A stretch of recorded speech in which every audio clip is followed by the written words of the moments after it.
heißt The Monument und der Mann heißt Sean Nugent, Geiger. Er war der Komponist, ja. Und das zweite heißt The Cricket's March over the Saltbox.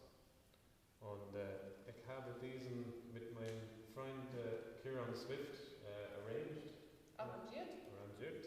Und es ist Kierans Geburtstag diesen Tag.